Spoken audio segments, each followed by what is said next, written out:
Panit penggelapan, yaitu penggelapan. Ade Gio Andriansyah, 35 tahun, ditangkap tim Subdit 3 Jatantras di Treskrimum Polda Sumsel setelah dilaporkan pemilik toko emas tempatnya bekerja. Ia dibekuk di tempat persembunyiannya di Garut, Jawa Barat setelah sempat buron.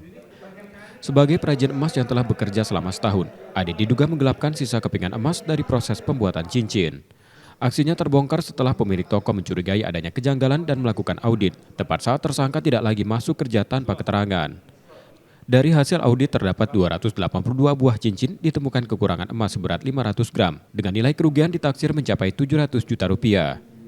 Uang hasil penjualan emas digunakan tersangka untuk membeli barang-barang mewah dan gaya hidup.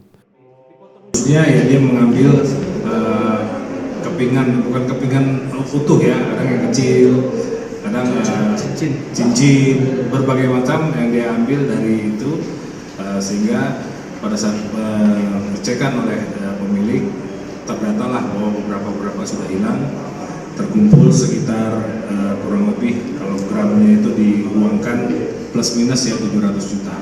Ya, dia melakukan ini kami amankan sendiri dan selanjutnya akan kami proses untuk pendalaman lebih lanjut. Dia selama dia kerja, dia tuh kerja sudah 1 tahun, plus minus 1 tahun. Kini tersangka mendekam di tahanan Polda Sumsel dan terancam hukuman di atas 5 tahun penjara. Rizky Oktora, Muklas Diferensial, Kompas TV, Palembang, Sumatera Selatan.